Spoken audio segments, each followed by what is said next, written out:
Assalamualaikum warahmatullahi wabarakatuh. Perkenalkan, nama saya Siska Oktaviana dari kelas PGMI 3D NIM 1860622532119. Di sini saya akan menjelaskan tentang konsep landasan pengembangan kurikulum. Pertama-tama saya akan menjelaskan tentang landasan pengembangan kurikulum. Landasan pengembangan kurikulum diambil dari 3 kata dasar. Yang pertama yaitu landasan, yang kedua pengembangan, yang ketiga kurikulum. Landasan sendiri dapat diartikan sebagai pondasi, tujuan, dasar pijakan sesuatu. Kemudian pengembangan yaitu pemodifikasian dari sesuatu yang sudah ada.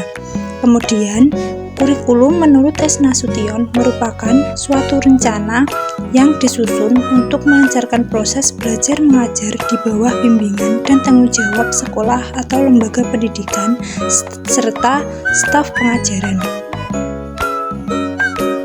Jadi, yang dimaksud dengan landasan pengembangan kurikulum yaitu suatu gagasan, asumsi, atau rencana yang dijadikan sebagai dasar pijakan atau titik tolak dalam melakukan pemodifikasian kurikulum demi mencapai tujuan yang telah ditentukan.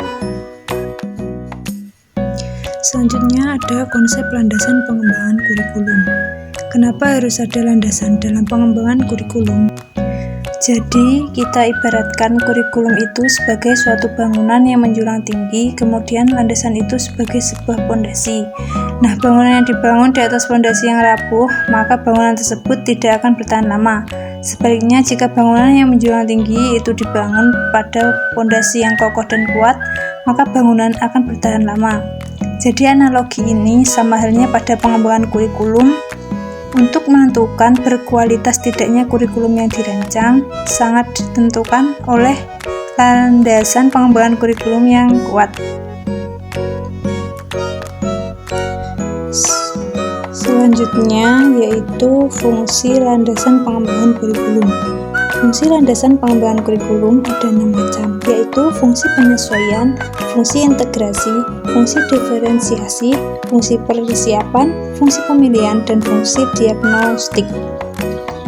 Fungsi landasan pengembangan kurikulum yang pertama, fungsi penyesuaian, membantu individu agar mampu menyesuaikan diri dengan lingkungannya secara menyeluruh. Yang kedua, integrasi, yaitu mendidik pribadi-pribadi yang terintegrasi. Yang ketiga, fungsi diferensiasi, yaitu memberikan layanan terhadap perbedaan-perbedaan perseorangan dalam masyarakat. Yang keempat, ada fungsi persiapan, yaitu mempersiapkan peserta didik agar melanjutkan studi lebih lanjut untuk satu jangkauan yang lebih jauh dan mempersiapkan kemampuan untuk belajar lebih lanjut. Yang kelima, fungsi pemilihan, yaitu berarti pemberian kesepakatan kepada seseorang untuk memilih apa yang diinginkan dan menarik minatnya.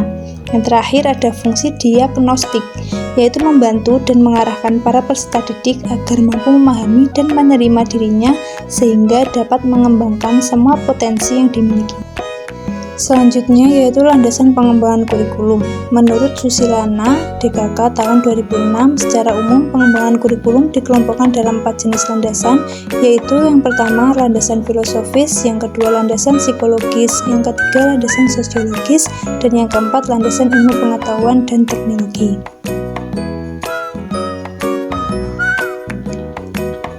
Landasan filosofis. Landasan filosofis mengandung arti bahwa pendidikan senantiasa berhubungan dengan manusia baik sebagai subjek, sebagai objek, maupun sebagai pengelola. Dengan demikian, pendidikan senantiasa berhentikan interaksi antara manusia dan di dalam interaksi tersebut tentu saja ada tujuan dan sasaran yang harus dicapai. Ada materi atau bahan yang diinteraksikan. Ada proses yang ditempuh dalam menginteraksikannya, serta ada kegiatan evaluasi untuk mengetahui ketercapaian proses dan hasilnya. Tentu saja untuk merumuskan dan mengembangkan setiap aspek yang terkait dengan setiap dimensi kurikulum tersebut memerlukan jawaban atau pemikiran yang mendalam dan mendasar, dengan kata lain harus menggunakan pemikiran filosofis. Kurikulum pada hakikatnya adalah alat untuk mencapai tujuan pendidikan karena tujuan pendidikan sangat dipengaruhi oleh filsafat atau pandangan hidup suatu bangsa, maka tentu saja kurikulum yang dikembangkan juga akan mencerminkan falsafah hidup yang dianut oleh bangsa tersebut. Oleh karena itu, terdapat hubungan yang sangat erat antara kurikulum pendidikan di suatu negara dengan filsafat negara yang dianutnya. Sebagai contoh, Indonesia pada masa penjajahan Belanda, kurikulum yang dianut pada masa itu sangat berorientasi pada kepentingan politik Belanda. Demikian pula pada saat negara kita dijajah oleh Jepang, maka orientasi kurikulum berpindah disesuaikan dengan kepentingan dan sistem nilai negara Jepang. Setelah kemerdekaan, kurikulum pendidikan secara utuh menggunakan Pancasila sebagai dasar dan falsafah dalam pengembangannya. Selanjutnya yaitu landasan psikologis. Landasan ini didasarkan pada prinsip bahwa perkembangan seseorang dipengaruhi oleh lingkungan dan kematangan. Lingkungan yang dimaksud dapat berasal dari proses pendidikan. Kurikulum sebagai alat untuk mencapai tujuan dalam pendidikan tentu saja berkaitan dengan proses perubahan yang terjadi pada peserta didik. Dengan adanya kurikulum diharapkan perubahan yang terjadi pada peserta didik dapat membentuk kemampuan atau kompetensi aktual maupun potensial. Dalam pengembangan kurikulum diperlukan dua landasan, yaitu yang pertama psikologi pengembangan dan yang kedua psikologi belajar. Karakteristik perilaku setiap individu pada berbagai tingkatan perkembangan merupakan kajian dari psikologi perkembangan. Oleh karena itu, dalam perkembangan kurikulum harus senantiasa berhubungan dengan program pendidikan untuk kepentingan peserta didik. Maka landasan psikologis mutlak harus menjadi dasar pengembangan kurikulum. Perkembangan-perkembangan yang dialami oleh peserta didik pada umumnya diperoleh melalui proses belajar.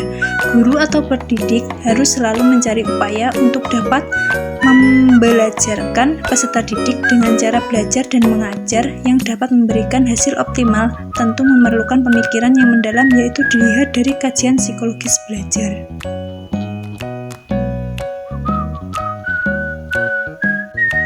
Yang ketiga yaitu ada landasan sosiologis. Landasan ini didasari bahwa pendidikan adalah proses budaya untuk meningkatkan harkat dan martabat manusia. Pendidikan adalah proses sosialisasi melalui interaksi insani menuju manusia yang berbudaya. Dalam konteks ini, anak didik diharapkan dengan budaya manusia dibina dan dikembangkan sesuai dengan nilai budayanya serta dipupuk kemampuan dirinya menjadi manusia.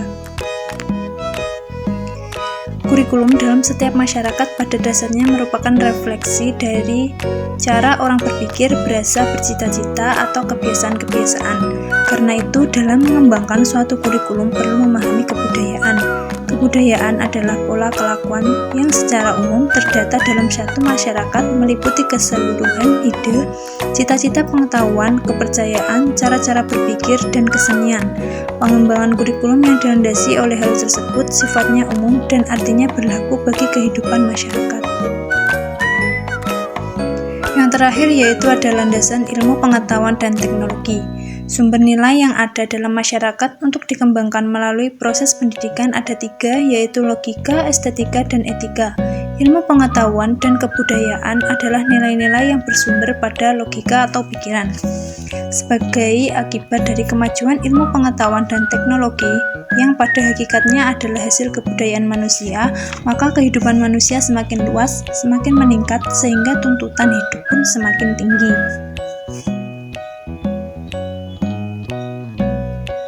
Pendidikan harus mengantisipasi tuntutan hidup ini sehingga dapat mempersiapkan anak didik untuk hidup wajar sesuai dengan kondisi sosial budaya masyarakat.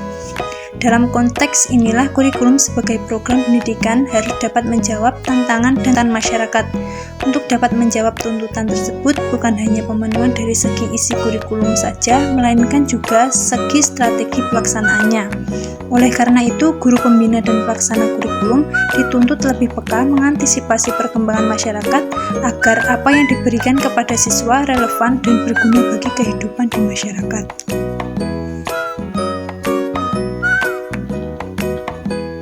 Sekian pemaparan materi yang dapat saya sampaikan. Ada kurang lebihnya, saya mohon maaf. Wassalamualaikum warahmatullahi wabarakatuh.